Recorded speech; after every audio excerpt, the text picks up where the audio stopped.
కాసేపు ఆ fan of చేయండి, అది ఆ నాయిస్ అనేది.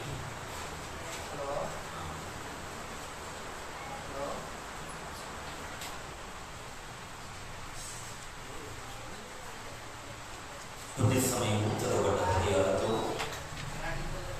దేవుని సన్నిధానంలో కూర్చున్నట్టుగా కొన్ని మాటలు మనం ఆలకిద్దాం. కొద్ది సమయం ప్రార్థన పూర్వకంగా ప్రతి ఒక్కరు కూడా దేవుని పట్ల ప్రేమతో మనతో కూర్చోవాలని నేను మీ అందరూ కూడా జ్ఞాపకం చేస్తున్నాను కదా. ఒక మాటను మనం లేఖన భాగంలోని చదువుకుని ధ్యానం చేద్దాం. లూకా సువార్త 19వ అధ్యాయం. లూకా సువార్త 19వ అధ్యాయం 41వ వచనం నుండి కొన్ని మాటలు చదివి సహాయం చేయండి.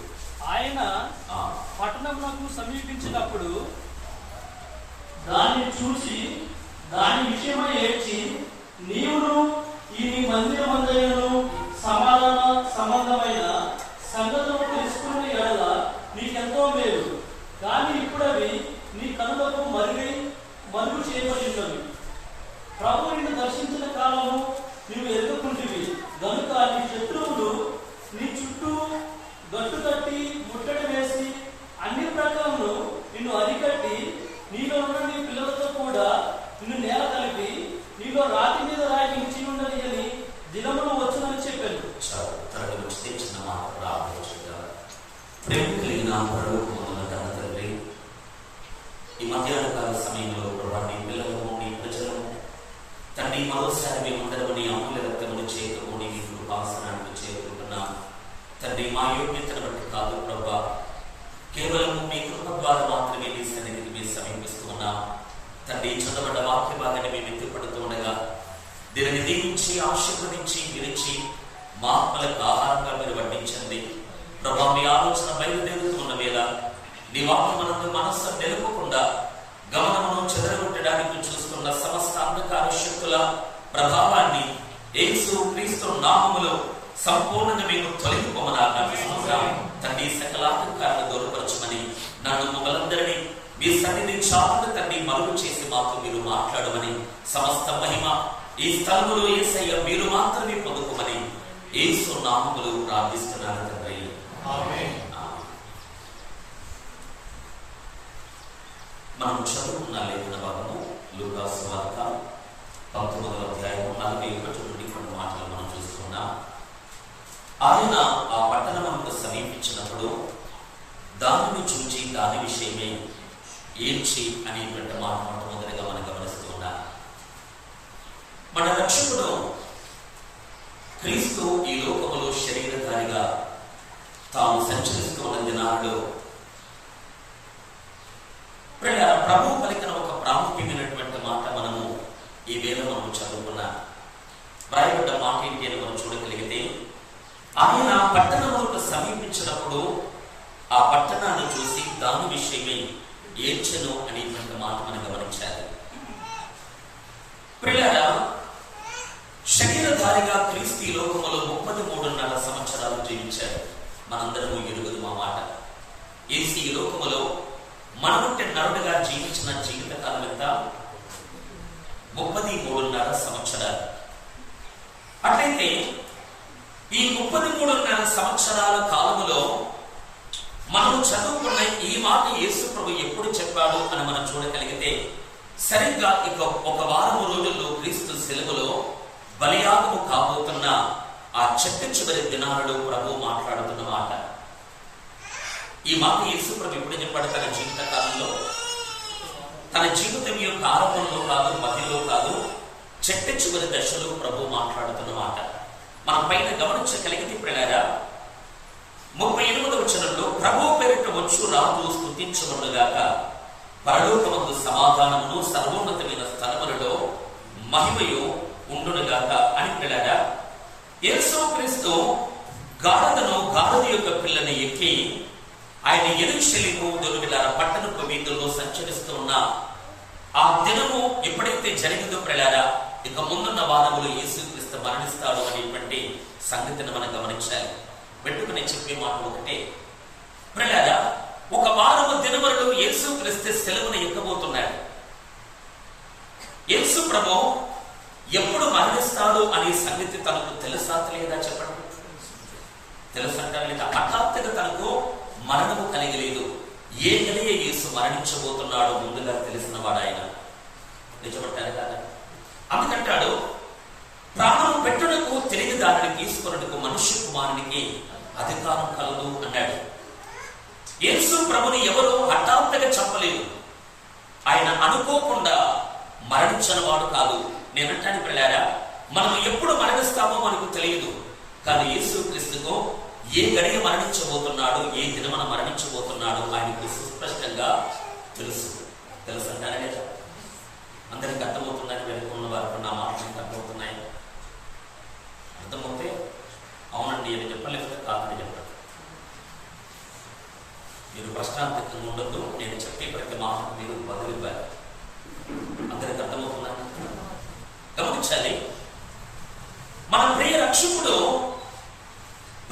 తాను ఈ లోకములో మనుష్యుడిగా సంచరిస్తున్న కాలములో లేఖనాన్ని మనం చూడగలిగితే తాను ఎప్పుడు మరణించబోతున్నాడు అనేటువంటి సంగతి తనకు ముందుగానే తెలుసు. తెలుసా తెలియదా? అట్లయితే ఈ మాట నేను మిమ్మల్ని ఎందుకు అడుగుతున్నాను అంటే, మనము ఎప్పుడు మరణించబోతున్నాము అనే సంగతి మనకు ముందుగా తెలుసు ఉంటే ఎలా ఉంటుందని చెప్పడం మన పరిస్థితి. ఒక 2 రోజుల్లో నీకు చావబోతున్నావు అనే సంగతి నీకు తెలుసు అనుకోండి. అప్పుడు నీ లైఫ్ ఎలా ఉంటుంది? నీ ఆలోచన ఎలా ఉంటుందండి? సమాధానంతో ఉండగలమా? నెమ్మదితో ఉండగలమా? 2 రోజుల్లో నేను చావబోతున్నాను అనే సంగతి మనము ఎరిగి ఉంటే, 2 రోజుల్లో నేను మరణించబోతున్నాను అనే సంగతి మనం ముందుగా ఎరిగి ఉంటే మన ఆలోచన చాలా పలు విధాలుగా మారిపోతుంది. అవును కదా? కలవరంతో నింపబడతాం, భయంతో నింపబడతాం. చావు ఎప్పుడు వస్తుందో తెలియకపోతే పర్వాలేదు, కానీ చావు ఎప్పుడు వస్తుందో తెలిస్తే మాత్రమో అది చాలా ప్రమాదకరం. నిజమంటారు కదా? కానీ క్రీస్తుకు మరణం ఎప్పుడు కలగబోతుందో అనే సంగతి ఆయనకు తెలుసు. తెలుసా లేదా? నేను ఎందుకు ఈ మాట అడుగుతున్నాను అంటే, యేసు ఒక వారము దినములలోపు మరణము కాబోతున్నాడు అనే సంగతి తెలుసు. ఎటువంటి మరణము పొందబోతున్నాడు కూడా ముందుగా ఎరుగు ఉన్నవాడు ఆయన. అందుకే మాటికి యేసు ప్రభు తన శిష్యులకు ఏమని వాడవనంటే, ఇదిగో మనుష్య కుమారుడు అన్ని జనుల చేతికి అప్పగించబడతారు అన్నాడు. వారు ఆయనను కొరడాలతో కొడతారు, హింసిస్తారు, ఉమ్మివేస్తారు, అవమానపరుస్తారు, ఘోరంగా నన్ను చంపుతారు అని తను పొందబోయే మరణము ఎలా ఉంటుందో కూడా ఎరిగిన వాడు క్రీస్తు. అవును కదా? చావు ఎప్పుడు వస్తుందో తెలుసు, ఎటువంటి చావు తనకు రాబోతుందో కూడా యేసుకు తెలుసు. అవును కదా? తాను పొందబోతున్న కొరడా దెబ్బలేంటో తెలుసు, తాను అనుభవించబోతున్న అవమానములేంటో తెలుసు, తాను భరించబోతున్న రాళ్ళ దెబ్బలు ఏంటో తెలుసు, తన మీదకి రాబోతున్న ముళ్ళ కిరీటము, తాను పొందబోతున్న ఆ మేకుల యొక్క దెబ్బలు ప్రేలారా ఈట యొక్క పోకుడు ఏంటో క్రీస్తుకు ముందుగానే తెలుసు. అట్లయితే ఈ మధ్యాహ్నం వేళ మనం అర్థం చేసుకోవాలి ప్రేలారా, ఇవన్నీ ఎరిగిన యేసుక్రీస్తు ఇక 10 రోజుల్లో ఒక వారము దినముల లోపే మరణము కాబోతున్నాడు అనే సంగతి ముందే యేసుకు తెలుసు. అప్పుడు యేసు ప్రభు మనం చదువుకున్న మాట గమనించగలిగితే ఆయన ఏడుస్తున్నాడు అనేటువంటి మాట మనం నోట్ చేసుకోవాలి. ఆయన ఏం చేశారట? ఆయన ఏడ్చెను అనేటువంటి మాట మనం గమనిస్తారు. అట్లయితే పిల్లారా, యేసుక్రీస్తు ఏ సిచ్యువేషన్ లో ఉండి పిల్లారా ఎప్పుడు ఈ మాట పలుకుతున్నాడు, ఎప్పుడు ఏడుస్తున్నాడు అనే సంగతిని కాస్త మనం ఆలోచించగలిగితే, తాను ఇక కొద్ది దినములలో మరణము కాబోతున్నాడు అని తెలుసు, ఘోరమైన శిలువ మరణమును పొందబోతున్నాడు అని తెలుసు. ఆ సమయంలో యేసుక్రీస్తు గాడిద పిల్లని ఎక్కి యెరూషలేము వీధుల్లోనికి వచ్చి ఆయన దొరికిలారా ఒక సంగతిని గురించి తెలియజేసి తాను ఏడుస్తున్నట్టుగా మనం చూస్తాం. ఇక్కడ నేను మిమ్మల్ని అడిగే ప్రశ్న ఏంటంటే, యేసయ్య ఎందుకు ఏడుస్తున్నాడు చెప్పండి? మీకు అర్థం కావడానికి చెప్తాను. 2 రోజుల్లో నేను చావబోతున్నాను లేదా మీరు మరణించబోతున్నారు అని తెలిస్తే మనము ఆ సమయంలో దేని కొరకు ఏడుస్తామండి? దేని కొరకు ఏడుస్తామని చెప్పండి. అయ్యో నా ప్రాణం పోతుంది కదా అని మనం బాధపడతా, చావు తప్పితే బాగుండు అనుకుంటా, నన్ను మరణం నుండి కాపాడగలిగిన వాడు ఎవడైనా ఉంటే బాగుండు అనుకుంటామా లేదా? చైరాలు ఒక నేరములు చేసి జైల్లో వేయబడి ఉరి శిక్ష విధింపబడిన అనుభవంలో మనం ఉన్నప్పుడు రేపటి దినాన నేను చావబోతున్నాను అనే సంగతి నాకు తెలిస్తే నాకు నెమ్మది ఉండదు, నేను ఏడుస్తూ ఉంటాను. కారణం ఏంటంటే రేపు నేను చావబోతున్నాను, ఈ చావును ఎవడైనా తప్పిస్తే బాగుండు అనుకుంటాం మనం. అంటే మరణము దేవుని కన్నుల ముందు ఉన్నప్పుడు ఒక వ్యక్తి ఏడ్చేది వేరే వారి కొరకు కాకుండా తన కొరికే ఏడుస్తాడు ఒక వ్యక్తి. అర్థమవుతుందని చెప్పమాట. అది ఇక్కడ సరిగ్గా యేసు క్రీస్తు కూడా మరణము వాకిట ఉన్నట్టుగా యేసు ఉన్నాడు. మరణము తన ముందు కనిపెట్టుకుని ఉంది. ఇంకా కొద్ది జన్మలలో మాత్రమే, కొన్ని గంటల్లో యేసు క్రీస్తు సిలువలో ఘోరమైన మరణమును పొందబోతూ ఉన్నాడు. ఈ సంగతి యేసుకు బాగుగా తెలుసు. అప్పుడు యేసయ్య ఏడుస్తున్నాడు. అయితే యేసయ్య ఏడుపు దేని కొరకు అనేది ప్రశ్న. దేని కొరకు ఏడుస్తున్నాడు యేసు? అయ్యో, నా మీదకి రాబోతున్న ఈ కొరడా దెబ్బలు ఎలా నేను భరించాలా, లేకపోతే నేను అనుభవించబోతున్నా ఆ మేకుల దెబ్బలు నేను ఎలా భరించాలా, నా మీదకి వస్తున్న రాళ్ళ దెబ్బలను నేను ఎలా సహించాలా అని తను అనుభవించబోతున్న మరణమును గుర్తు చేసుకుంటూ యేసయ్య ఏడుస్తున్నాడా అండి? అందుకునే ఏడుస్తున్నాడా? నేనంటాను, ఈ లోకములో ప్రపంచ చరిత్రలో పిల్లారా ఏ మనిషి పొందనంత శాపగ్రస్తమైన మరణం క్రీస్తుది మాత్రమే. అవునంటారా కదా? ఈ లోకములు అందరికంటే ఘోరమైన మరణమును పొందిన వారెవరు? యేసు ఒక్కడే. ఆయన ఏ పాపము చేయలేదు, ఎటువంటి అన్యాయాన్ని యేసయ్య జరిగించలేదు. కానీ అన్యాయపు తీర్పు ఆయన పొందుకున్నాడు. నిజమంటారు కదా? అందుకని మళ్ళీ గుర్తు చేస్తున్నాడు పిల్లారా, ఈ ప్రపంచ చరిత్రలో ఏ మనుష్యునికి కలిగిన పిల్లారా అతి ఘోరమైన శాపగ్రస్తమైనటువంటి మరణాన్ని యేసయ్య భరించాడు. అందరూ పిల్లారా సత్యంగా మరణిస్తాడు, కానీ యేసయ్య మరణం ఎలాంటిదనంటే నరక వేదనను భరించి ఆయన మరణించాడు. అవును కదా? మనందరి మీదకి రాబోతున్న ఆ నరక దండన యేసయ్య ఒక్కడే భరించాడు సిలువలో. నిజమంటారు కదా? అట్లయితే అంత ఘోరమైన మరణం తన ముందుకుండగా, కొరడా దెబ్బలు తన వీపును చేర్చబోతున్నాయి అనే సంగతి తెలుసు ఉండగా, రాళ్లతో కొట్టబడబోతున్నాడు అనే సంగతి యేసు ఎరుగు ఉండగా, ఇప్పుడు యేసయ్య ఏడుస్తూ ఉన్నాడంటే ఎందుకు ఏడుస్తున్నాడు అనంటే తన మీదకి రాబోతున్న మరణం కొరకు కాదు, కానీ యెరూషలేము పట్టణం కొరకు ఏడుస్తున్నాడు. దేవునికి స్తోత్రం. యేసయ్య ఎందుకని ఏడుస్తున్నాడండి? మన మీద అలా ఏడుస్తామా? ఆ సిచ్యువేషన్ లో మనం ఉంటే ఎందుకు ఏడుస్తామన్నాను ముందు? మన ప్రాణం కొరకు ఏడుస్తాం. అవును కదా? మన మీదకి రాబోతున్న మరణం రాకుండా ఉంటే బాగుండు అని ఏడుస్తాం. కానీ యేసయ్య ఎందుకు ఏడుస్తున్నాడు? అక్కడ మనం చూస్తున్నా పిల్లారా, ఆయన పట్టణములకు సమీపించి దాని విషయమే ఏడ్చి అనేటువంటి మాట మనం చూస్తాం. పిల్లారా, యేసు క్రీస్తు తన మీదకి రాబోతున్న మరణము కొరకు గాక యెరూషలేము కొరకు ఆయన ఏడుస్తున్నాడట. అట్లయితే యెరూషలేము కొరకు యేసు ఎందుకు ఏడుస్తున్నాడు? ఎందుకు యెరూషలేము పట్టణానికి ఉన్న ఆధిక్యత ఏంటి అని మనం చూడగలిగితే పిల్లారా, చాలా లేఖన భాగాల వాక్యాలు మనకు కనబడతాయి. కానీ నేనంటాను పిల్లారా, యెరూషలేమును దేవుడు కోరుకున్నాడట. యెరూషలేము పట్టణాన్ని ఎవరు కోరుకున్నారండి? దేవుడు కోరుకున్నాడు. నేను ఇక్కడే నివాసము చేతును అని పిల్లారా, యెరూషలేమును గురించి, సీయోను గురించి దేవుడు పలుమార్లు మాట్లాడతాడు. నా సింహాసనము ఇక్కడ ఉండును అంటాడు దేవుడు. మత్తయి సువార్తలో మనం చూడగలిగితే ఆకాశము తోడు అని ఒట్టు పెట్టుకోవద్దు అన్నాడు, భూమి తోడు అని ఒట్టు పెట్టుకోకూడదు, అలాగే యెరూషలేము తోడనవద్దు అన్నాడు. ఎందుకనంటే అది మహారాజు పట్టణము అంటుంది లేఖనం. యెరూషలేము అనగా మహారాజు అయినటువంటి దేవుడు ఆసనుడి ఉన్న పట్టణం.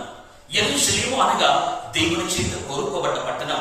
యెరూషలేము అనగా ఆయన సన్నిధి వేయబడ్డ పట్టణం, ఆయన గుడారము స్థాపించబడ్డ పట్టణం. ఇంకా మనం లేఖనాలు గమనించగలిగితే యెరూషలేము గురించి దేవుడు ఏమని వ్రాయించాడంటే అది దేవుడి యొక్క సింహాసనముట. అర్థమవుతుందా? యెరూషలేము అంటే చెప్పండి, ఎవరు కోరుకున్న పట్టణము? దేవుడే కోరుకున్న పట్టణం. దేవుడి తన సింహాసనాన్ని వేసుకున్న పట్టణం. అవును కదా? ప్రతి ఆరు దేవుడు ఆ పట్టణములు ప్రత్యక్షమవుతాడట. ఆ పట్టణములు ఒక నది కలదుట, అది దేవుడిని సంతోషపరుస్తుంది అంటుంది లేఖనం. ఇలా యెరూషలేము గురించి మనం చూడగలిగితే ఎన్నో ఆధిక్యతలు కలిగిన పట్టణం యెరూషలేము. యెరూషలేమా, నిన్ను ప్రేమించువారు వర్ధిల్లుతారు అన్నాడు దావీదు. యెరూషలేము ప్రాకారములలో నెమ్మది నివసించునుగాక అన్నాడు దావీదు. యెరూషలేము ప్రజలారా క్షేమాన్ని కలిగి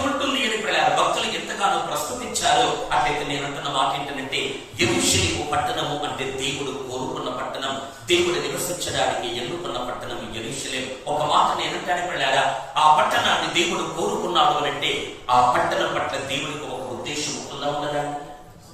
ఉంటుందా లేదా? నేను దావీదును కోరుకున్నాను అన్నాడు దేవుడు. దావీదు పట్ల దేవుడికి ఉన్న ఆలోచన గొప్పది, అవును కదా? అలాగే యెరూషలేమును దేవుడు కోరుకున్నాడు అంటే అర్థం ఏంటంటే యెరూషలేము పట్ల దేవుడికి ఒక ఉన్నతమైన సంకల్పం అనేది ఉందా లేదా? అట్లయితే దేవుడు కోరుకున్న ఆ పట్టణాన్ని చూసి యేసు ఎందుకు ఏడుస్తున్నాడు? దేవుడు తనకి నివాస స్థలంగా మార్చుకున్న ఆ పట్టణాన్ని చూసి యేసయ్య ఎందుకు కన్నీరు కాలుస్తున్నాడు?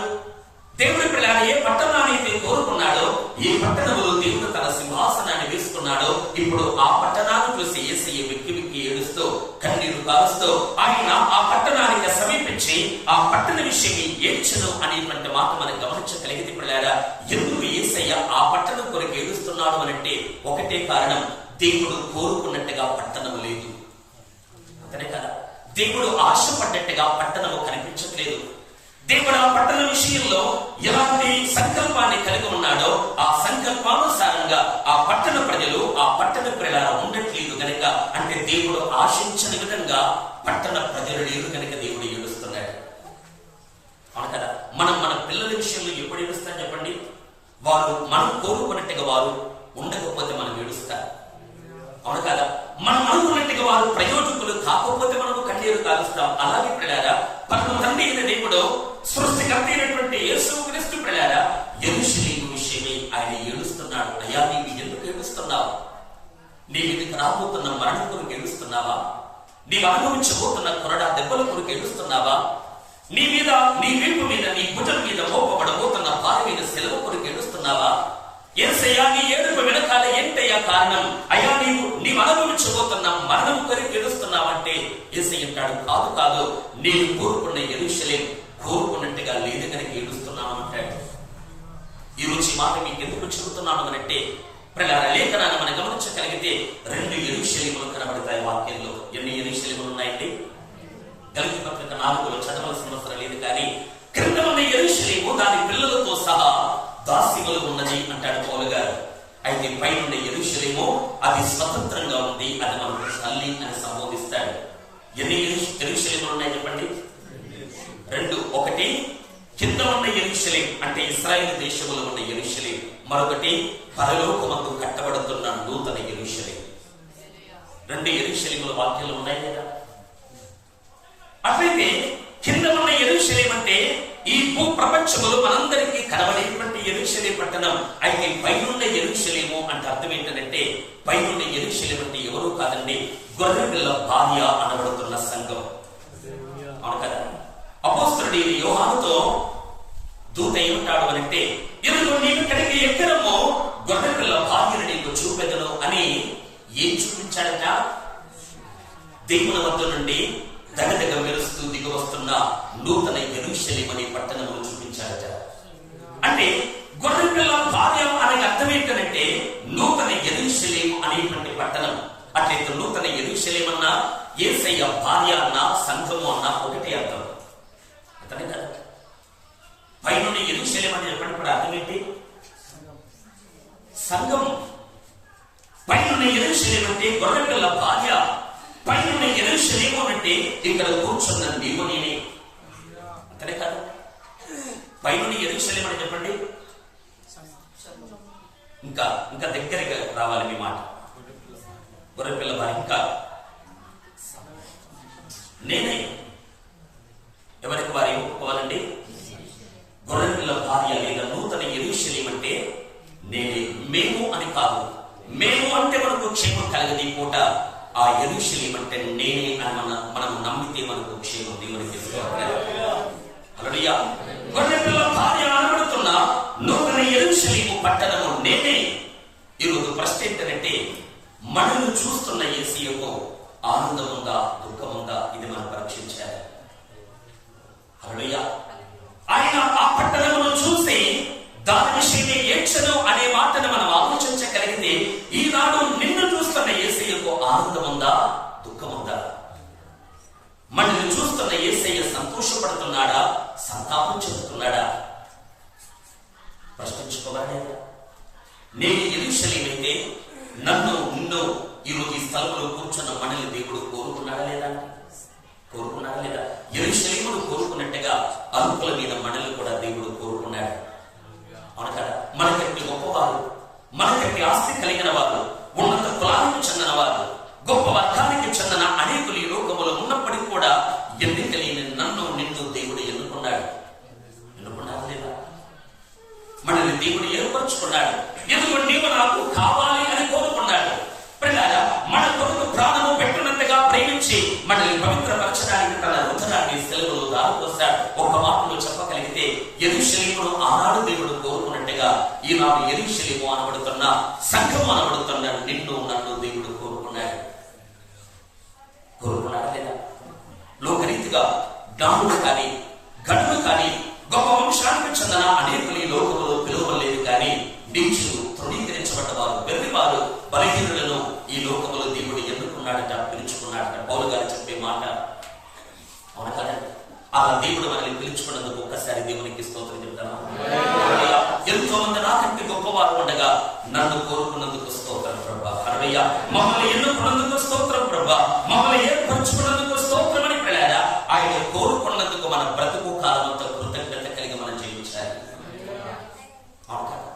ఆయన నీకు ఏమి ఇవ్వకపోవచ్చు, నిన్ను కోరుకుంటే అది గొప్పదన్నిత. అవునంటారు కదా? అయితే రోజు విషయం ఏంటంటే మనల్ని దేవుడు కోరుకున్న మాట నిజమై ఉండగా మనల్ని కోరుకున్న దేవుడు మనందరి పట్ల ఒక ఉన్నతమైన సంకల్పాన్ని కలిగి ఉన్నాడు. అయితే ఆ సంకల్పం ప్రకారంగా మనం బ్రతకపోతే, అంటే దేవుడు కోరుకున్నట్టుగా మనం జీవించకపోతే మనల్ని బట్టి దేవుడు దుఃఖపడతాడు. దుఃఖపడతాడు లేదా? ఈ మధ్య మీ ముందు పెట్టే ప్రశ్న ఏంటంటే, నన్ను బట్టి నీకు ఆనందం ఉందా, నీకు దుఃఖం ఉందా ప్రభా అని ప్రశ్నించుకుందా? ఆయన రాయి కాదు, ఆయన ప్రతిమ కాదు, ఆయన ఒక చెట్టు కాదు, ఆయన ఒక పుట్ట కాదు పిల్లారా. ఆయనకు కూడా భావములు ఏంటో తెలుసు.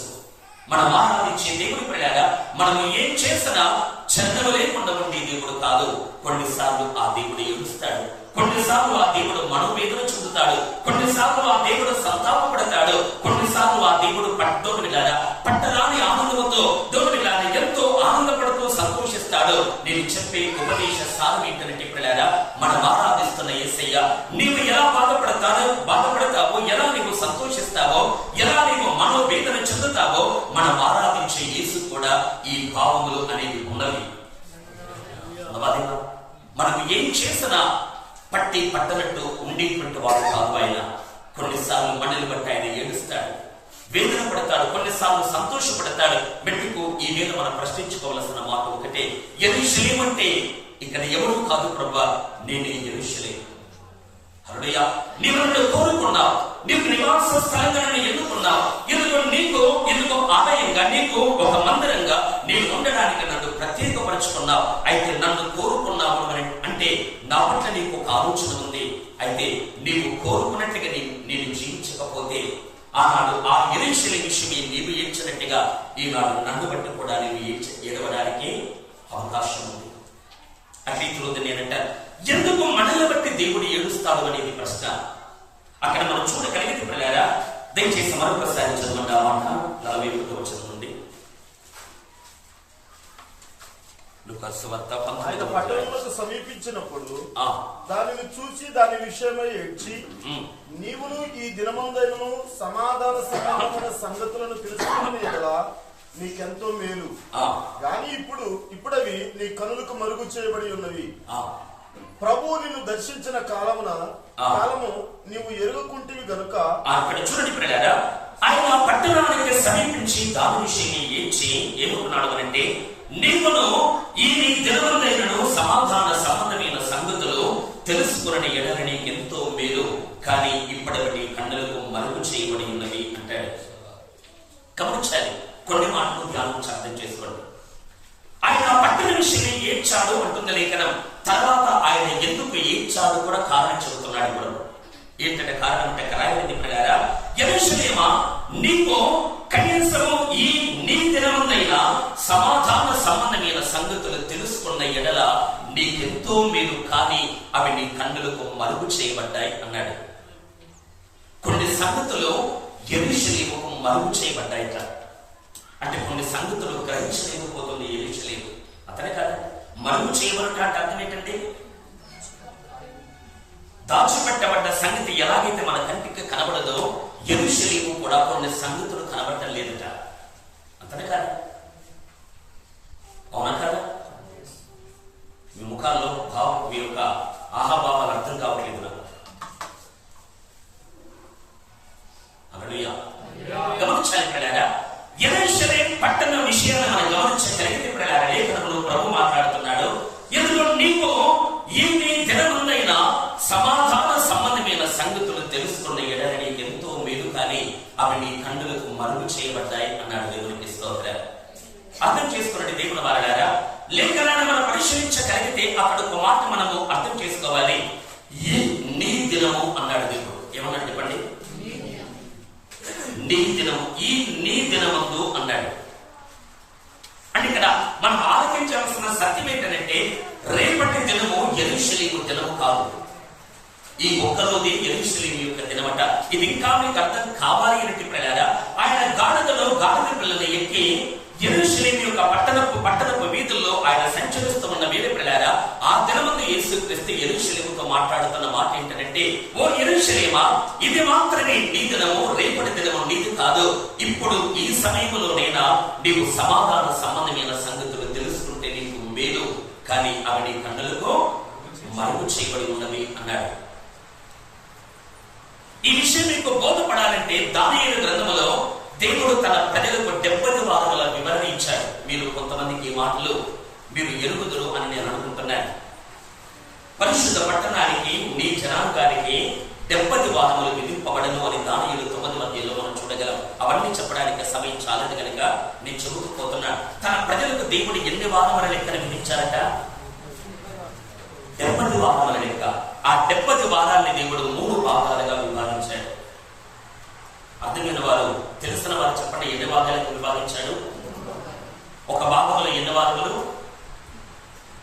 70 వారముల లెక్కను దేవుడు 3 పార్ట్లుగా డివైడ్ చేశారట. ఒక పార్ట్ లో అంటే ఒక భాగంలో 7 వారాలు, మరొక వారములో 62 వారాలు, ఇంకొక భాగంలో 1 వారము అనేటువంటి మాట మనం చూస్తాం. అంటే 7 వారములు, 62 వారములు, తర్వాత 1 వారం, ఈ 3 వారాలు కలిపితే 70 వారముల లెక్క దేవుడు తన ప్రజలకు నియమించారట.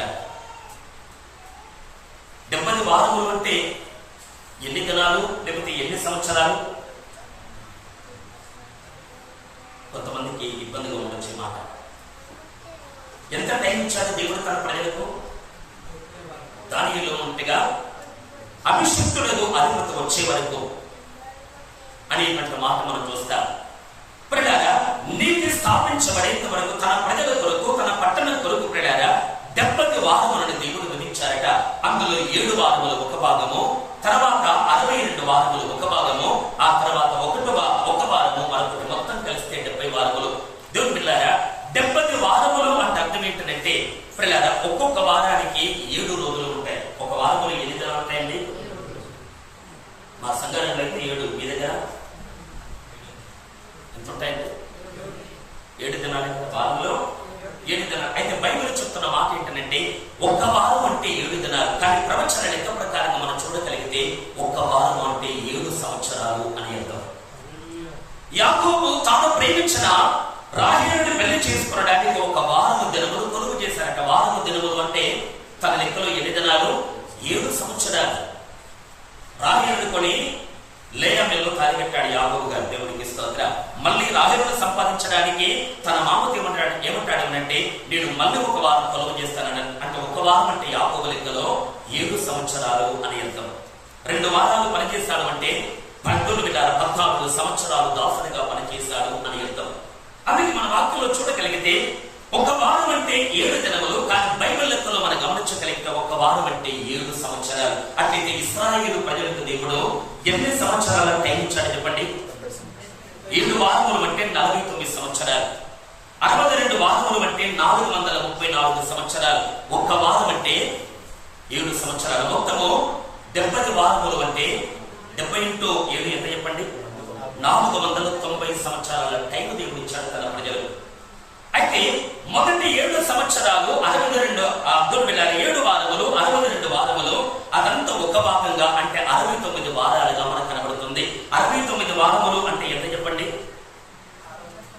483 సంవత్సరాల కాలాన్ని దేవుడు తన ప్రజలకు ఇచ్చాడు.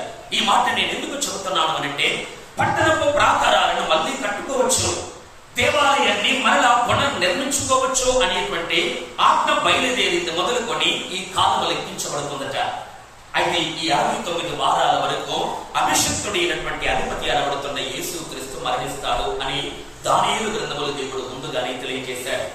రాజైనటువంటి అర్తహషస్త ప్రళయ క్రీస్తుకు పూర్వం దాదాపు 445వ సంవత్సరంలో మార్చి 14వ తారీఖున ఈ ఆజ్ఞను వెల్లడి చేశాడు.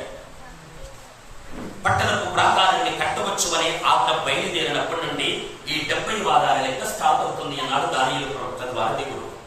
అయితే ఈ ఆజ్ఞ ఎప్పుడు బయలుదేరింది?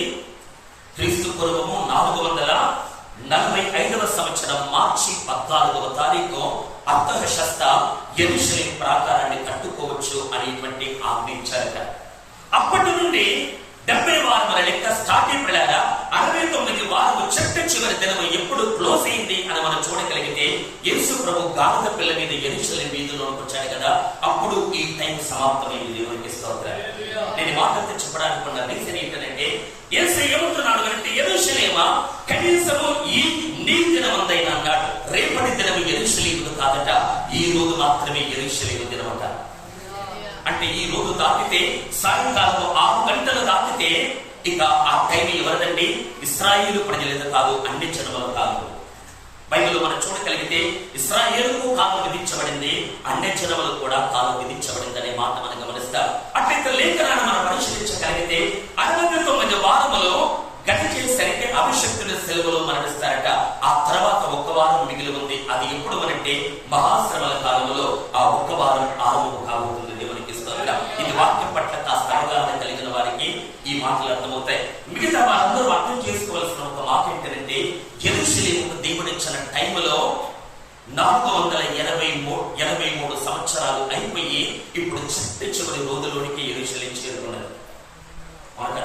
మీకు అర్థం కావాల్సిన మాట ఏంటంటే, చివరి రోజులోనికి యెరూషలేము చేరుకున్నదంటే దేవుడిచ్చిన టైము ఇక 1 రోజు గడిస్తే అయిపోతుంది.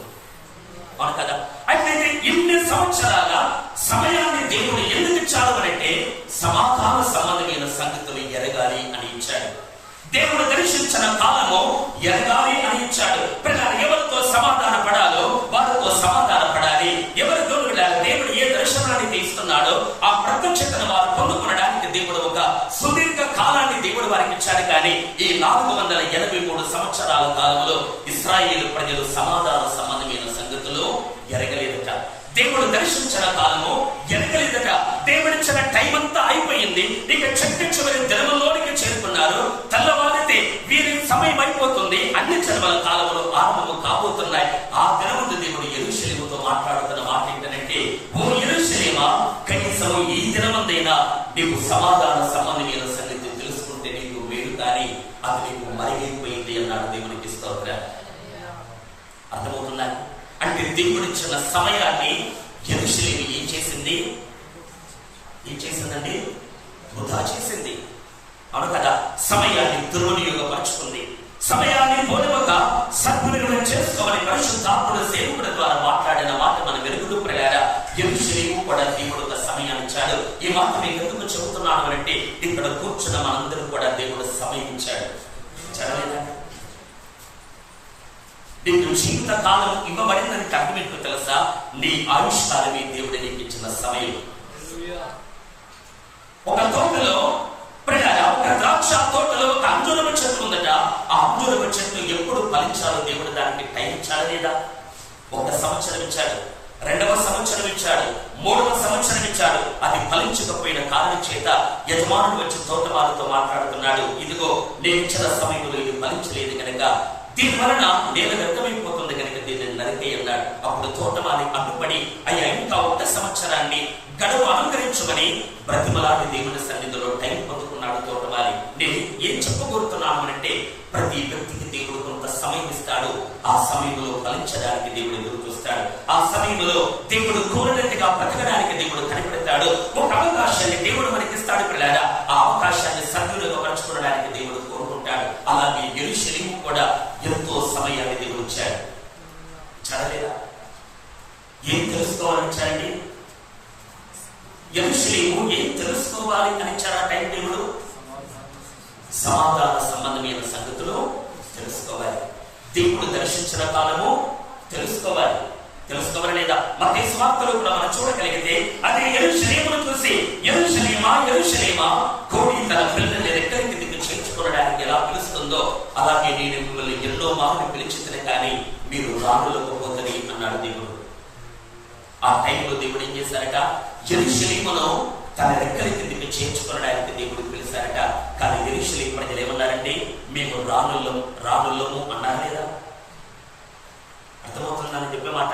అంటే దేవుడిచ్చిన సమయంలో వారు దేవుడి రెక్కల కిందకి రావలసి ఉండే, దేవుడిచ్చిన సమయంలో వారు సమాధాన సంబంధమైన సంగతులు ఎరగవలసి ఉండే, దేవుడిచ్చిన సమయంలో దేవుడు దర్శించిన కాలాన్ని వారు గుర్తుపట్టవలసి ఉండే. కానీ సమయం అంతా నిరుపయోగం చేసి నిష్ప్రయోజనం చేసి దేవుడు రమ్మన్నా రాకుండా దర్శించాలా ఎరగకుండా వారి కన్నులతో వెళ్ళారు పుట్టినగా మార్చబడి సమయమంతా కోల్పోయారు. ఇక చివరి దినములోనికి చేరుకున్న తర్వాత దేవుడు మాట్లాడే మాట ఏంటంటే, ఓ యెరూషలేమా, ఈ నీ దినమందైనా నీవు సమాధానం పడితే బాగుండు, కానీ ఆ సంగతి నీకు అర్థం కావట్లేదు అన్నాడు. ఒక మాట నేను చెప్పగలుగుతున్నాను దేవుడు వారగారా, యెరూషలేము అనగా ఇక్కడ కూర్చున్న నీవు నేనే అని నేను చెప్పాను. మనమే యెరూషలేము అవును కదా. మనం కూడా దేవుడు కొంత సమయాన్ని ఇచ్చాడు. అయితే ఈ సమయం ఏ సమయం అంటే దేవుడు చెప్పినట్టుగా దేవుడు కోరినట్టుగా మన జీవితాన్ని మార్చుకునే సమయం ఈ సమయం. పౌలు గారు అన్నాడు కదా, ఎఫెసు పత్రికలను కొలస్సీ పత్రికలు పౌలు ఏమంటాడంటే సమయమును కోరుక సద్వినియోగం చేసుకుంటూ అజ్ఞానుల వలె కాక జ్ఞానుల వలె నడుచుకోండి అన్నాడు దేవునికి స్తోత్రం. అట్లయితే రోజు మనం ఆలోచించాల్సిన సత్యం ఏంటంటే మనందరికీ దేవుడు కొంత సమయాన్ని ఇచ్చాడు. ఆ సమయాన్ని ఈ రోజు మనం ఏం చేయాలంటే సద్వినియోగం చేసుకోవాలి. అందరికి అర్థమవుతుందని చెప్తున్నాం. దేవుడికి టైం ఎందుకు ఇచ్చారండి? సంవత్సరం మీద సంవత్సరాన్ని దేవుడు మనకు దయాకిరీటంగా ధరింపు చేస్తున్నాడు. దినముల వలె సంవత్సరాలు దొరికిపోతున్నాయి. ఎందుకో పాత సంవత్సరం వెళ్ళిపోయింది, కొత్త సంవత్సరం వచ్చిందని పిల్లారా ఎంతో మంది పండుగలు చేస్తున్నారు. కానీ నేనంటున్న మాట ఏంటంటే దేవుడు నీకు సమయాన్ని ఎందుకు ఇస్తున్నాడు? చెప్పండి. ఉద్యోగాలు చేసుకుని ప్రమోషన్లు సంపాదించుకొని మేడల మీద మేడలు కట్టడానికి, పొలానికి పొలాన్ని కలుపుకొనడానికి, ఇంటి మీద ఇంటిని నిర్మించుకోవడానికి, అంటే శరీర సంబంధంగా డెవలప్ అవ్వడానికి నా దేవుడు మనకి టైం చేయాలి. చెప్పండి. అందుకు ఇస్తున్నాడా సమయాన్ని దేవుడు మనకు? అమ్మలారా చెప్పండి, ఎందుకు ఇస్తున్నాడు దేవుడు? ఒక సంవత్సరము టైం దేవుడు నీకు ఇచ్చాడనుకోండి. ఎందుకు ఇచ్చాడు? ఇల్లు లేదు కనుక ఇల్లు కట్టుకోవాలనా? పిల్లల పెళ్లిళ్ళు చేయలేదు కనుక ఈ సమయంలో పెళ్లి చేయడానిక? ఆస్తి లేదు కనుక ఆస్తి కూడబెట్టుకోవడానికంటే కాదు కదా. దేవుడు కోరిన ఫలం మనం ఫలించడానికి టైం ఇస్తున్నాడు. అవును కదా. దేవుడు ఆశించినట్టుగా మన జీవితాలు మలుచుకోవడానికి దేవుడు సమయం ఇస్తున్నాడు. దేవుడు ఏ ఉద్దేశం నీ పట్ల కలిగి ఉన్నాడో ఆ ఉద్దేశానికి తగ్గట్టుగా నీవు నేను మార్చబడ్డానికి దేవుడు మనకు సమయాన్ని ఇస్తున్నాడు. కానీ ఆనాడు యెరూషలేము ఎలాగైతే సమయమంతా వృధా చేసిందో ఈనాడు క్రొత్త నిబంధన సంఘపడబడుతున్న మనం కూడా సమయమంతటి వృధా చేయడం ప్రారంభిస్తున్నాము. ఏది ముఖ్యమైందో దాన్ని చేయలేకపోతున్నా, ఏది దేవుడు కోరుకుంటున్నాడో దాన్ని చేయలేకపోతున్నా, దేవుడికి సంతాపాన్ని కలిగించేట్టుగా దేవుడు దుఃఖపడేట్టుగా మన జీవితాలు మార్చబడుతున్నాయి. నేనంటాను పిల్లారా, ఈ రోజే నీ దినం, రేపటి దినం నీది కాదు అన్నాడు దేవుడు. హల్లెలూయా. మన దినం ఏ దినమట? ఈ రోజే దేవుడు మనకు అనుగ్రహించిన దినం. అవును కదా. ఈ దినములో ఏది చెయ్యాలి అని దేవుడు ఆశపడుతున్నాడో దాన్ని చేయడానికి మనం సిద్ధపడాలి.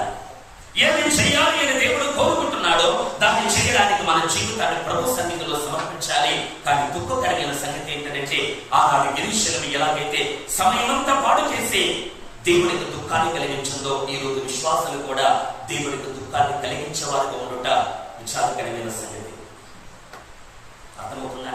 చాలా సంగతులు మన ఈ వాక్యాన్ని బట్టి చెప్పాలి అంటే కానీ ఒక 2 మాటలు మీ ముందని బట్టి ముగిస్తాను. దేవుని వారలారా, యెరూషలేము దానిని చూసి యేసయ్య ఎందుకు ఏడుస్తున్నాడు అని మనం గమనించగలిగితే అది సమాధాన సంబంధమైన సంగతులు ఎరగలేదు కనుక ఆయన దుఃఖపడుతున్నాడు. అంటే దాని అర్థం ఏంటంటే యెరూషలేము ప్రజలారా సమాధాన స్థితిని కలిగి ఉండాలి, కానీ సమాధాన స్థితిని పోగొట్టుకుందట. ఒక మాట అంటాడు ప్రజలారా, అసలు యెరూషలేము అంటే అర్థం ఏంటండి? మిమ్మల్ని యెరూషలేము అంటే అర్థం ఏంటి?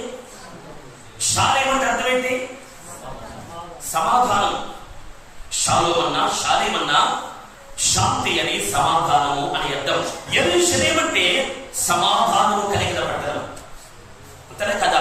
యెరూషలేము అంటే శాంతిని నివసించే పట్టణం. షాలేము రాదు అని మెల్కీసెదెకు పేరుందట. షాలేము రాదు అంటే సమాధానపు రాదు అని అర్థం అంటారు. అవును కదా. యెరూషలేము అంటే అర్థం ఏంటంటే సమాధానము కలిగి ఉన్న పట్టణం.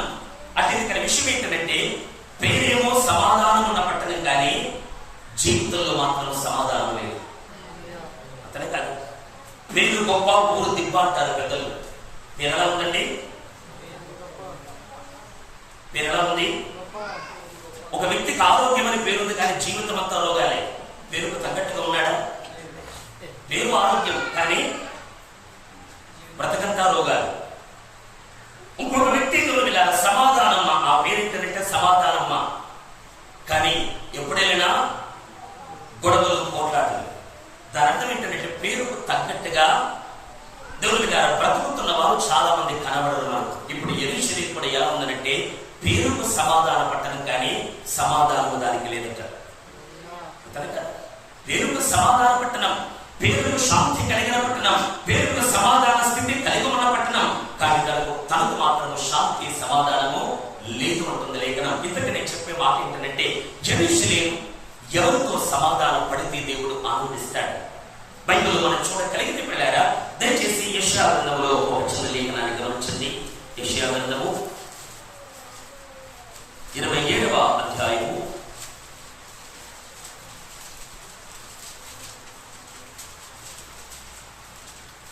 3వ వచనం నుండి కొన్ని మాటలు చూడండి. యెహోవాను నేను దానిని కాపు చేయుచున్నాను, ప్రతి నిమిషంలో నేను దానికి నీరు కట్టుచున్నాను. ఎవడును దాని మీదకి రాకుండానట్లు దీవారాత్రం దాన్ని కాపాడుచున్నాను. నా యందు క్రోధము లేదు. గచ్చ పొదలను, బలు రక్కసి చెట్టును ఒకవేళ నుండిన ఎడల యుద్ధము చేసిన వారి వలె నేను వాటిలోనికి వడిగా చొచ్చి తప్పక వాటిని కాల్చివేయదును. ఇలాగు జరగకుండానట్లు జనులు నన్ను ఆశ్రయింపవలెను, నాతో సమాధాన పడవలెను, వారు నాతో సమాధాన పడవలెను. దేవుడు ఏమని ప్రయాణించాడు? ఈ మాట మనం గమనించగలిగితే 2వ వచనం కూడా మనకు కనబడుతుంది. ఆ దినమున మనోహరంలో ఒక ద్రాక్షావనం ఉండును అన్నాడు, దానిని గురించి పాడండి అంటున్నాడు దేవుడు. ఇక్కడ సందర్భం దేని గురించండి? దేని గురించి మాట్లాడుతున్నాడు?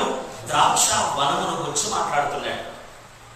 ద్రాక్ష వనము అంటే అర్థం ఏంటి? పాత నిబంధన ప్రకారంగా యెషయా 5లో మనం చూడగలిగితే నా ప్రియుని గురించి నేను పాడదని వినండి అంటాడు. ఇదిగో నా ప్రియునికి ఎత్తైన కొండ మీద సత్తువ కలిగిన స్థలంలో ఒక ద్రాక్ష తోట ఉంది అనేటువంటి మాట మనం చూస్తాం. అక్కడ ద్రాక్ష తోట అంటే అర్థం ఏంటంటే యూదా ప్రజలు, యెరూషలేము వాసులు అని అర్థం. ద్రాక్ష తోట అంటే అర్థం ఏంటండి? యూదా ప్రజలు, ఇశ్రాయేలు ప్రజలు అంటే యెరూషలేము ప్రజలు అని అర్థం. అట్లయితే యెరూషలేము వాసులతో, యూదా వారితో, ఇశ్రాయేలు జాతులతో దేవుడు ఏమంటున్నాడు అంటే నాకు ఒక ద్రాక్షావనం ఉంది అని మాట్లాడితే ఏమంటాడు అంటే యెహోవా అనే నేను దానిని కాపు చేస్తున్నాను, ప్రతి నిమిషమున నేను దానికి నీరు కట్టుచున్నాను, ఎవరు దాని మీదకి రాకుండానట్లు దీవారాత్రులు దానిని కాపాడుచున్నాను, నా నిండు క్రోధం లేదు. గచ్చ పొదలు, బడలు చెట్లు ఒకవేళ ఉంటే యుద్ధము చేయువాని వలె నేను వాటిలోనికి వడిగా నుంచి తప్పక వాటిని కాల్చివేయుదును అన్నాడు. ఇక్కడ విషయానికి అర్థం కావాల్సిన మాట ఏంటంటే ద్రాక్ష వనమును గురించి అంటే ఇశ్రాయేలు ప్రజల గురించి దేవుడు మాట్లాడుతున్నాడు. ఇశ్రాయేలు ప్రజలు అంటే మనం నేర్చుకుంటున్న మాట ప్రకారంగా యెరూషలేముతో దేవుడు మాట్లాడుతున్నాడు. ఏమని మాట్లాడుతున్నాడు? నా మీద క్రోధము లేదు అన్నాడు. దేవునిలో క్రోధం ఉందా? దేవునిలో పనికిరాని కోపం ఉందా? దేవుడిలో పనికిరాని ఉక్రోషం ఉందా అంటే లేదు పిల్లారా. ఆయన ఎందుకు క్రోధం లేదు, ఆయన దయ కలిగిన వాడు, ఆయన దాక్షిణ్యాలు కలిగిన వాడు, ఆయన కృపా సత్య సంపన్నుడి పిల్లారా. అలాంటి క్రోధం లేని దేవుడు తన తోట మీద క్రోధముతో పిల్లారా యుద్ధము చేసేవాడు ఎలా చచ్చుకొని వస్తాడో అలా దేవుడు తన తోట మీదకి, తన వనం మీదకి వస్తున్నాడట. ఎందుకట? అక్కడ దేవుడు కారణం చెబుతున్నాడు పిల్లారా. గచ్చ పొదలు, బడుల చెట్లు దానిలో ఉన్నాయి కనుక వాటి మీద నా కోపం అన్నాడు దేవుడు. హల్లెలూయా. దేవునికి మన మీద కోపం లేదు, కానీ మన లోపల ఉన్న పాపం మీద దేవునికి కోపం. హల్లెలూయా. మన మీద దేవునికి క్రోధం లేదు, కానీ మన బ్రతుకుల్లో ఉన్న బడుల చెట్ల మీద, ముళ్ళ పొదల మీద, మీద దేవునికి పిల్లారా కోపం ఉన్నట్టుగా మన వాక్యంలో చూడగలం. ఆయన పాపని ఎంతో ప్రేమిస్తున్నాడు, కానీ పాపాన్ని మాత్రం మన దేవుడు ద్వేషిస్తున్నాడు. దేవునికి స్తోత్రం చెప్తారు. హల్లెలూయా.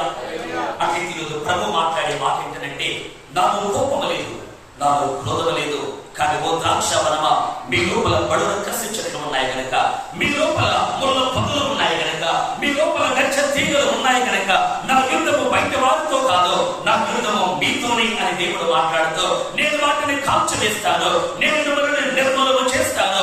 అలా జరగకుండా ఉండడానికి మీరేం చేయాలంటే నాతో సమాధాన పడవలను, నాతో సమాధాన పడవలను అన్నాడు. దేవునికి స్తోత్రం. ఇక్కడ ఒకే మాట నేను చెప్తాను, దేవునికి ఇశ్రాయేలు ప్రజలకు మధ్యలో సమాధానం లేదు.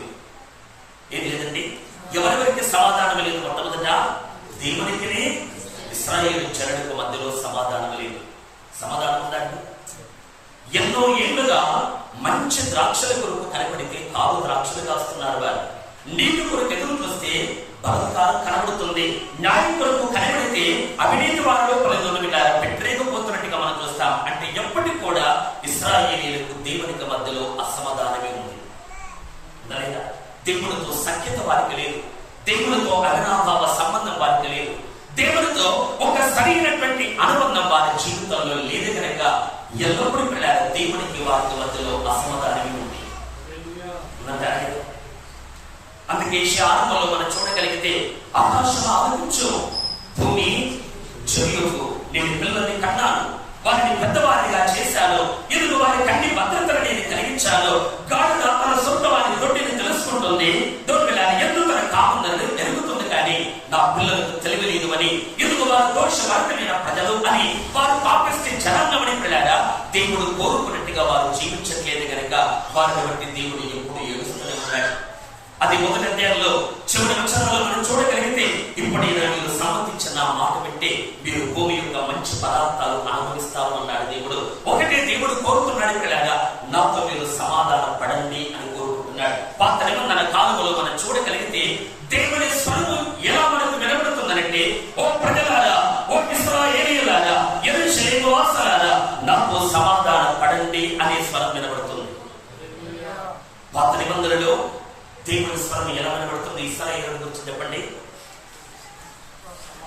భాష అర్థం కావట్లేదు. మా దగ్గర అయితే జవాబు చెప్పేవారు. ఇశ్రాయేలు ప్రజలకు దేవునికి మధ్యలో ఏం లేదు, సమాధానం లేదు. ప్రవక్తల ద్వారా దేవుడు వినిపిస్తున్న స్వరం ఏంటంటే, నాకు సమాధానం పడండి అని స్వరం వినిపించాయి.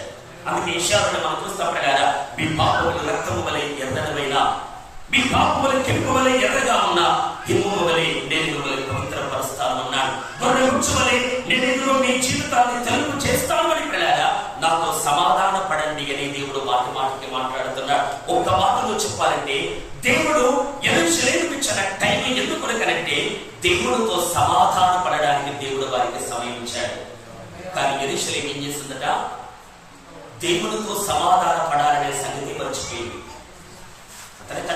ప్రతి ఏటా పండుగలు చేస్తుంది యెరూషలేము, ప్రతి ఏటా మందిరాన్ని డెకరేట్ చేస్తుంది యెరూషలేము, ప్రతి సంవత్సరం పిల్లారా ఎందుకు రకరకాల పండుగలు పబ్బాలు జరిగిస్తుంది యెరూషలేము. కానీ యెరూషలేము మర్చిపోయింది ఏంటంటే, నేను దేవునితో సమాధాన స్థితి కలిగి ఉండాలి కదా అనే సంగతి మర్చింది యెరూషలేము.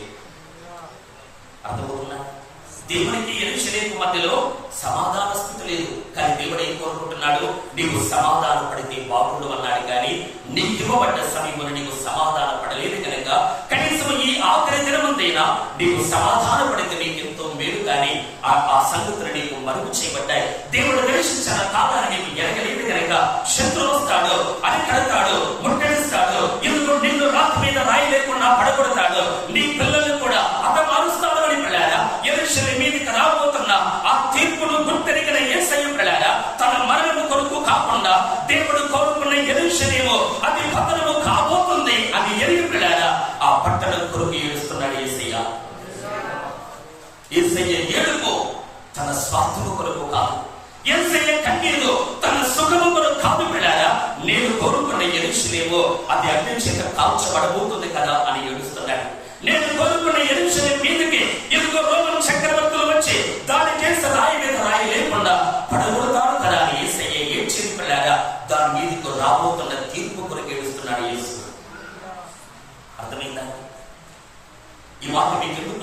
చెప్తున్నాను అంటే, దేవుని వారారా, దేవుడు నిన్ను కోరుకున్నాడు కదా, యెరూషలేమును కోరుకున్న దేవుడు నన్ను నిన్ను కోరుకున్నాడు కదా. అంటే మన పట్ల దేవుడుకున్న ఒక సంకల్పం ఏంటంటే, దేవునికి మనకు మధ్యలో ఎప్పటికీ విరోధం ఉండకూడదు, సమాధాన స్థితి మనం కలిగి ఉండాలి. అర్థమైన వారు స్తోత్రం చెప్పండి. ఎల్లప్పుడూ మన బ్రతుకుల్లో ఎలా ఉండాలంటే మనము దేవుడితో సమాధాన స్థితిని కలిగి ఉండాలి. అవును కదా. నీకు దేవునికి మధ్యలో కనెక్షన్ సరిగ్గా ఉండాలి. నీకు దేవునికి మధ్యలో పిల్లాడా అవినాభావ సంబంధం ఉండాలి. నీకు దేవునికి మధ్యలో పిల్లాడా పరస్పర పిల్లాడా కలిసి మెలిసి ఉన్న అనుభవం ఉండాలి. యెరూషలేము చూసుకోవాల్సింది ఏ విషయంలో అని మనం చూడగలిగితే, నేను దేవుడితో ఎల్లప్పుడూ సమాధాన స్థితిని కలిగి ఉండాలి. అయితే విశ్వాసులారా, ఈ రోజు మీకు వేస్తున్న ప్రశ్న ఏంటంటే, ప్రస్తుతము ఈ దినమున నీకు దేవుడితో సమాధాన స్థితి కలిగి ఉందా? చెప్పండి. ఆ ప్రశ్న అర్థమవుతుందా? ఈ రోజు మీరు దేవుడితో సమాధాన స్థితిని కలిగి ఉన్నారు. దేవుడు ఏమంటున్నాడు తెలుసా? ఎవరు లోకాన్ని స్నేహిస్తారో వారికి దేవుడి శత్రువు అవుతాడట. అవును కదా?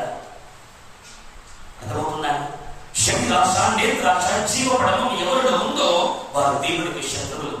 ఎవరు లోకాన్ని ప్రేమిస్తారో వారు దేవుడికి శత్రువులు. ఎవరు లోకంతో స్నేహం చేయబడతారో వారు దేవుడికి శత్రువులు ఉంటుంది. లేఖనకులారా, అలాగే ఇశ్రాయేలు ప్రజలు కూడా దేవుడికి విరోధులుగా మారిపోయారు కనుక వారితో యుద్ధం చేయడానికి దేవుడు వస్తాను అంటూ ఉన్నాడు. అలా జరగకుండా ఉండాలి అంటే ఈ రోజు నీకు సమాధాన పడు అని వారితో మాట్లాడే దేవుడు ఈ రోజు మనతో కూడా మాట్లాడుతున్న మాట ఏంటంటే, యెరూషలేమా, నీవు దేవుడితో సమాధాన స్థితి కలిగి ఉండాలి.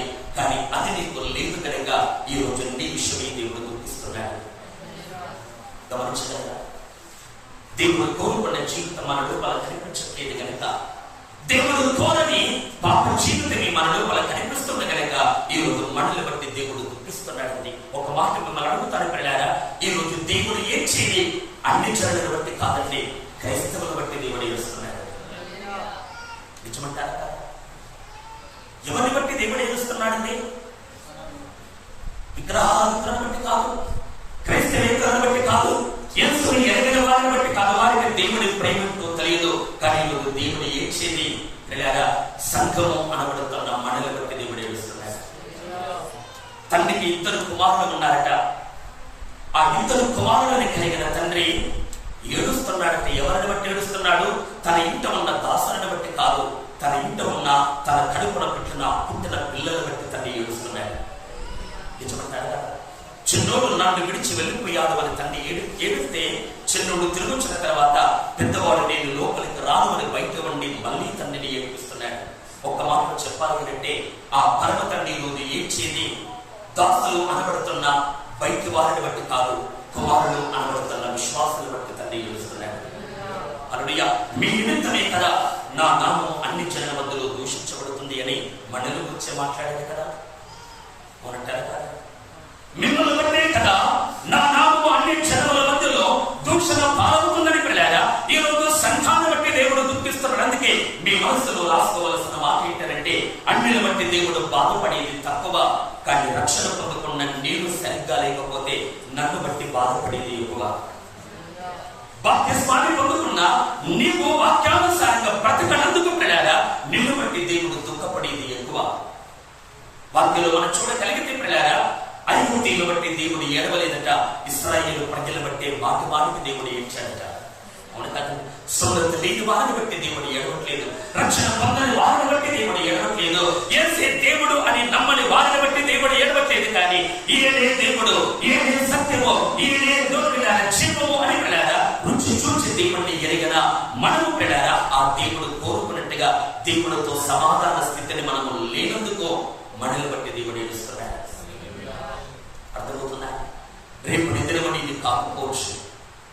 ఈ ఉదయం అనుకూల సమయం కనుక ఇదే దేవుడిలాగా నీవు దేవుడితో సమాధాన పడి దేవుడిలాగా దినము కనుక ఈ దినాన్ని మనం చేయాల్సింది ఏంటంటే, అయ్యా రేపటి కొరకు కాదు ప్రభా, ఈ రోజే నేను నీతో సమాధాన పడతాను అని సమాధాన పడతామన్న దేవుడితో సేవకుడిగా నిలబడి బోధిస్తున్న నేను కూడా ఈ మాటలను అన్వయించుకుంటున్నా. దేవుని వారగా దేవా, నేను నీతో సమాధాన పడాలి. నీతో సమాధాన స్థితి లేక నేను నీకు శత్రువుగా ఉండి నేను ఎంత సేవ చేసినా నిష్ప్రయోజనం. నేను నీతో సమాధాన స్థితిని కోల్పోయి అయ్యా ఎన్ని వేలు ఖర్చు పెట్టినా కూడా నీ సేవకుడికి ఎంత కానిపించినా కూడా అది నిష్ప్రయోజనం. నీకు నాకు మధ్యలో సమాధాన స్థితి లేకుండా నేనెంత గొప్ప భక్తిని కనపరిచినా అది వృధా ప్రభువా. ఈ రోజు నేను నీతో సమాధాన పడనందుకు నీవు దుఃఖిస్తున్నావు కనుక ఈ రోజు మనం వివేకంతో చేయాల్సిన పని ఏంటంటే పిల్లారా, మొదట మనం దేవునితో సమాధాన పడదాం. దేవుడు ఏమంటున్నాడు? వారు నాతో సమాధాన పడగలను, వారు నాతో సమాధాన పడగలను అన్నాడు లేదా? క్రోధం మీ మీద నాకు లేదు, మీలో ఉన్న పాపం మీద నాకు కోపం కనుక ఎందుకు నేను ఆ కచ్చపదల్ని కాల్చేసిన సమయంలో మంచి మొక్కలు కూడా కాలిపోతాయి కనుక అలా జరగకుండా ఉండడానికి దేవుడు ఏమంటున్నాడంటే, ఓ యెరూషలేము కాపురస్తులారా నాతో సమాధాన పడండి అన్నాడు దేవుడు. ప్రవక్తలను పంపించి మాట్లాడినా వినలేదు ప్రజలు, యాజకులను పంపించి మాట్లాడినా వినలేదు ప్రజలు, దైవజనులను పంపించి దేవుడు మాట్లాడినా ఆ ప్రజలు వినలేదు కనుక చివరి దినములు యేసు మాట్లాడుతున్నాడు. ఈ దినము కాకపోతే రేపటి దినము నీది కాదు. ఇప్పుడైనా నీవు సమాధాన పడితే బాగుండు, కానీ నీవు సమాధాన పడట్లేదు అని పిల్లారా దాని మీదకి రాబోయి శిక్షను గుర్తు చేసుకుని యేసు ఏడుస్తున్నాడు. యేసయ్య చెప్పినట్టుగానే ఇదిగో నీలో రాత్రి మీద రాత్రి లేకుండా నిన్ను పడగొట్టి దినం వస్తుంది అన్నట్టుగానే క్రీస్తు శకం 70వ సంవత్సరంలో రోమనులోకి వెళ్ళారా అధికారి అనబడుతున్న ఒకడు, టైటస్ అనబడుతున్న ఒకడు వచ్చి పిల్లారా యెరూషలేము పూర్తిగా నాశనం చేశాడా లేదా? యెరూషలేము స్థితి మనం చూడగలిగింది పిల్లారా. 19వ వెళ్ళారా క్రీస్తు శకం 70వ సంవత్సరంలో ప్రపంచ పట్టణంలో నుండి ఇశ్రాయేలు పేరు తుడిచివేయబడి దాదాపు 1900 సంవత్సరాల కాలం ప్రపంచ పట్టణంలో వెళ్ళారా ఇశ్రాయేల్ అనేటువంటి పేరు కనిపించలేదట. మనం అర్థం చేసుకోవాల్సిన మాట ఒకటి, దేవుడు చెప్పినట్టుగానే యెరూషలేము జరిగింది. అవును కదా, శత్రువు వస్తాడు ఉన్నట్టుగానే వచ్చాడు, ముట్టడిస్తాడు ఉన్నట్టుగానే ముట్టడించాడు, రాత్రి మీద రాయి లేకుండా మందరాన్ని పడగొడతాడు ఉన్నట్టుగానే పడగొట్టాడు. దేవుడు చెప్పినట్టుగా శిక్ష దాని మీదకు వచ్చింది.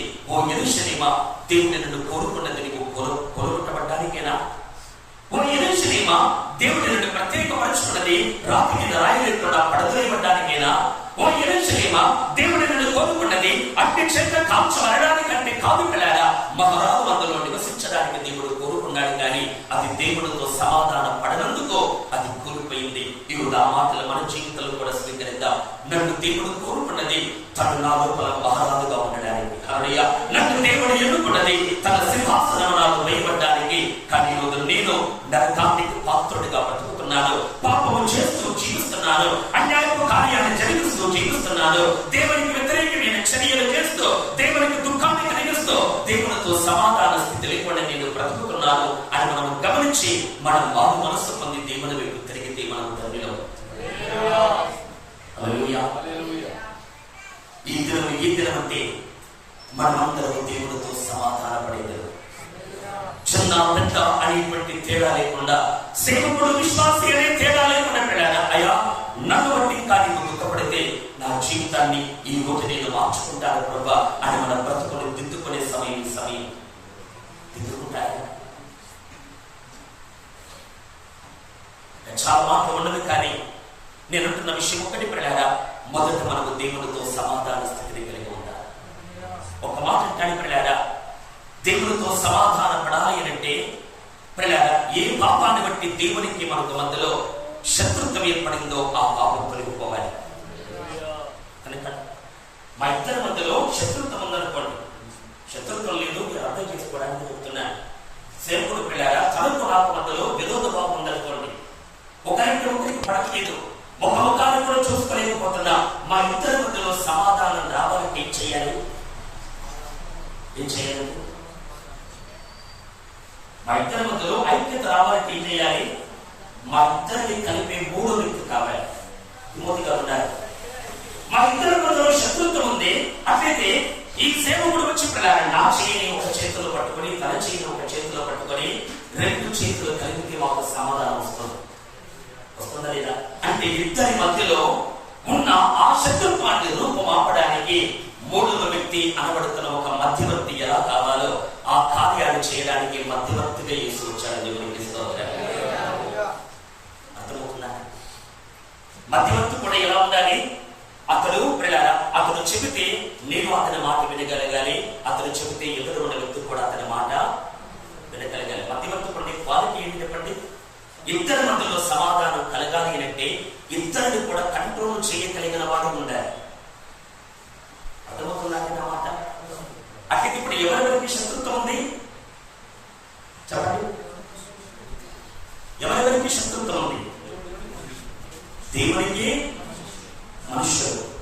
దేవునికి ఎవరు? నిన్న రాత్రి నేను చెప్పాడు పిల్లారా, కోట్ల సూర్యుల తేజస్సు కలిగిన వాడు దేవుడు. ఈ విశాలమైనటువంటి అంతరిక్షాన్ని తన మహత్వ కలిగిన మాట చేత కలిగించిన వాడు దేవుడు. అవును కదా? అంత గొప్ప దేవుడు ఆకాశ మహాకాశాలే పిల్లారా, ఆయన పట్టజాలని స్థితిలో ఉన్న ఆ దేవుడు ఒకవైపు అయితే ధూళి రేణువుతో సమానమైన మనం మరొక వైపు.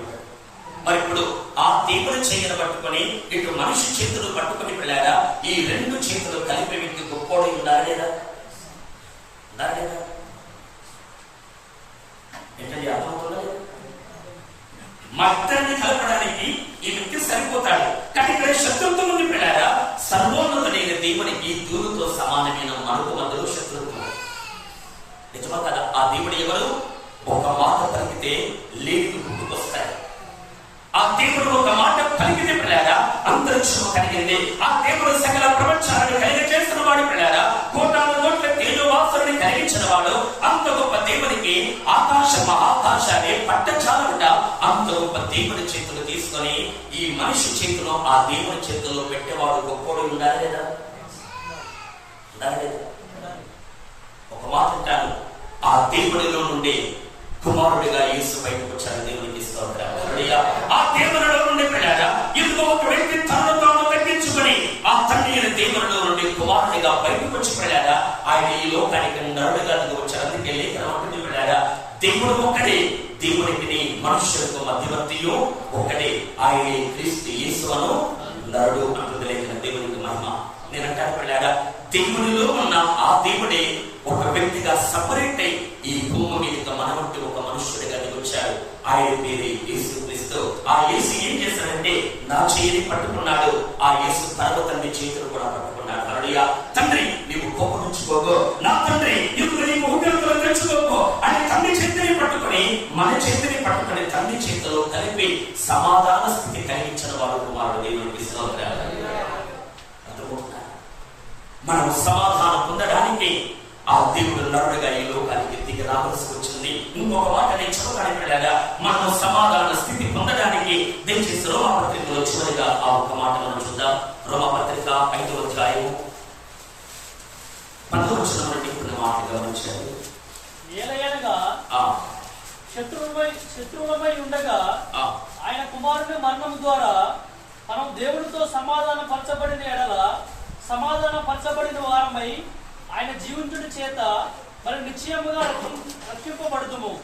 అంతేకాదు మన ప్రభువైన యేసుక్రీస్తు ద్వారా మనం దేవుని యందు అతిశయపడుచున్నాము. ఆయన ద్వారానే మనం ఇప్పుడు సమాధాన స్థితి పొంది ఉన్నాము. ప్రతి ఆరంభంలో మనం చూడగలిగితే ఏలయనగా శత్రులమై ఉండగా అన్నాడు. 11 చివరిలో ఉన్న మాట మనం చూడగలిగితే ఇప్పుడు సమాధాన స్థితి పొందాము అన్నాడు. రెండు మాటలు మీరు గమనించండి. ముందేమన్నాడు పౌలు గారు? మనం శత్రువులమై ఉన్నాం. ఎవరికి శత్రువులం? దేవునికి శత్రువులం. కానీ కిందేమున్నాడు? ఇప్పుడు శత్రువులం కాదట, ఇప్పుడు సమాధాన స్థితి పొందుకున్నా. అర్థమైన వారు దేవుని మహిమపరచుకోవాలి. కాస్త బిగ్గరగా దేవుని వెళ్ళారా? పౌలు గారు ఏమంటున్నాడు అంటే మనం శత్రువులమై ఉన్నాము అన్నాడు. తర్వాత ఏమంటాడంటే ఇప్పుడు సమాధాన స్థితిని పొంది ఉన్నాము అన్నాడు. దేవునికి స్తోత్రం. అంటే శత్రువులమైన మనము ఇప్పుడు దేవునితో సమాధాన పడటం ఎలా అయిందనంటే ఈ రెండింటికి మధ్యలో ఒక కార్యం జరిగిందట.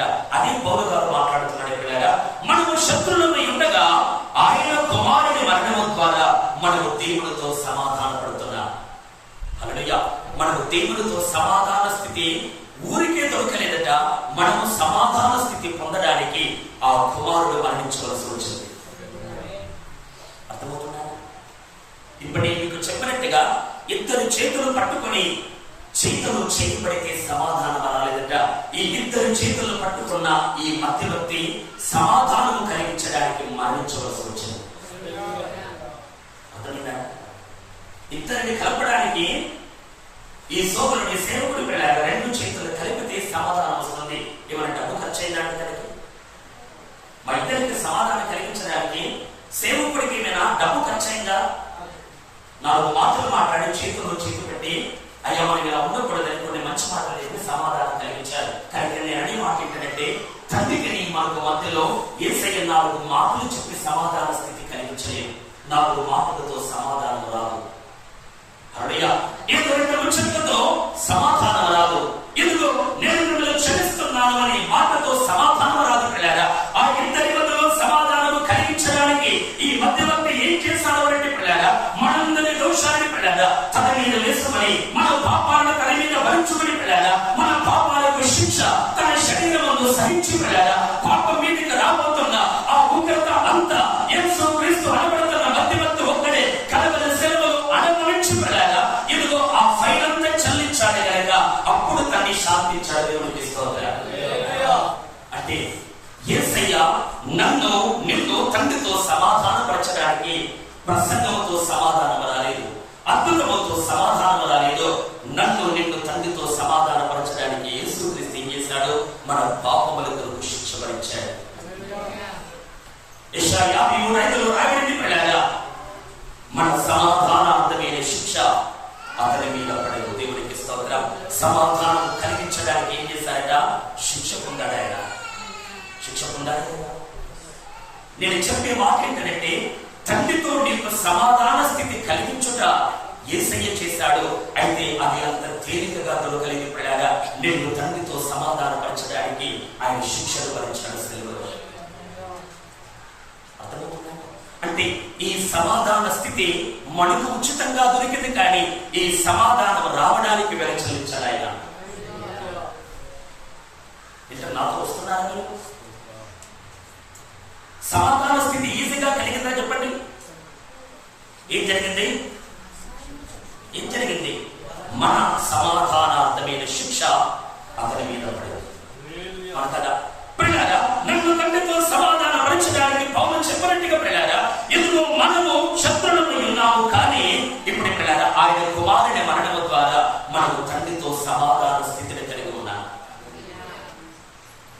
నేను చెప్పే మాట ఒకటే, మీ మనస్సులో ఈ మాట వెలిగించబడాలని ముగిస్తాను. 2 నిమిషాల్లో ముగిస్తాను. దేవుని పిల్లారా, ఒక్క మాటను మీరు గమనించండి.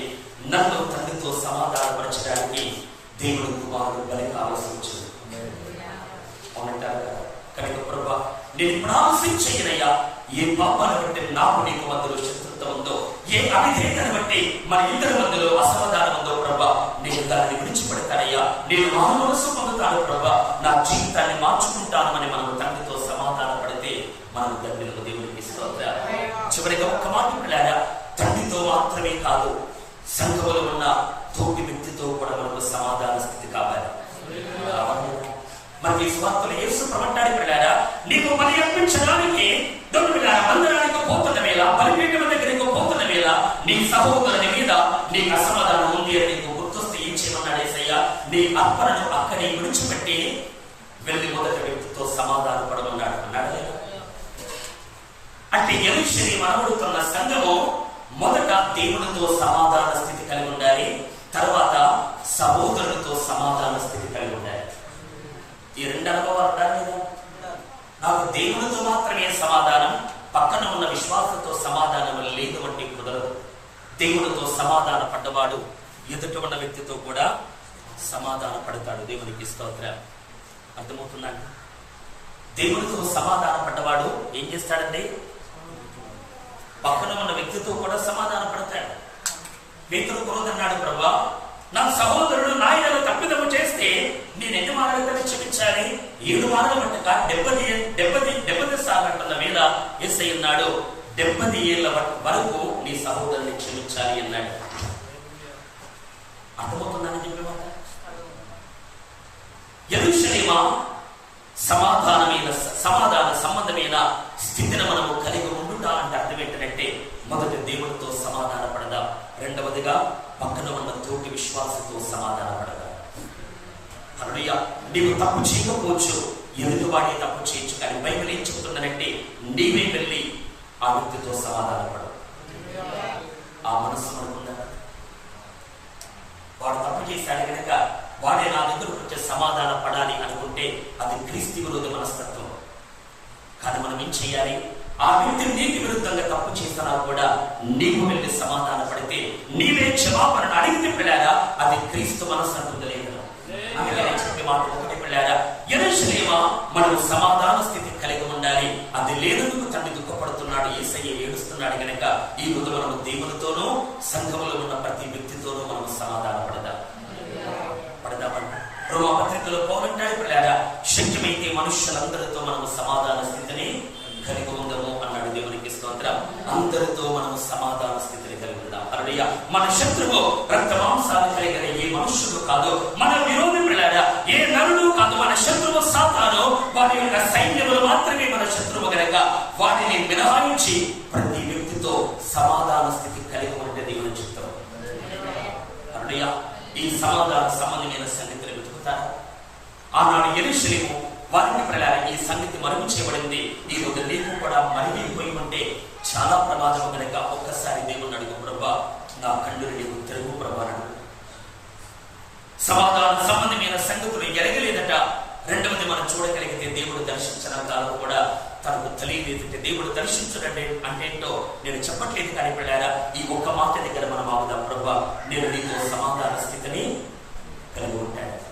సమాధానం పడితే దేవుడితోనూ తోటి విశ్వాసంతో మనం సమాధాన పడితే యేసయ్య ఆనందిస్తాడు. ఒకవేళ అది అసమాధానం కంటిన్యూ అయితే పిల్లారా యేసు ప్రభు మనల్ని బట్టి దుఃఖపడుతూ ఉంటాడు. ఈరోజు హల్లెలూయా. కనికలలో ఒక తీర్మానం చేద్దాం. యేసయ్య నన్ను కోరుకున్నది నా ద్వారా నీవు ఏడవడానికి కాదు ప్రభా, నన్ను ఎన్నుకున్నది నా ద్వారా నీవు సంతాపపడడానికి కాదు, కానీ నా ద్వారా నీవు ఆనందపడడానికి నన్ను ఎన్నుకున్నావు ప్రభా.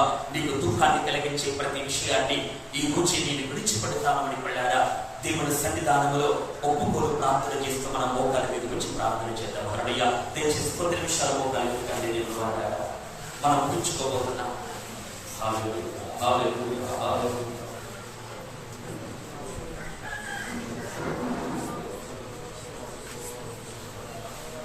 ఒక 2 నిమిషాలు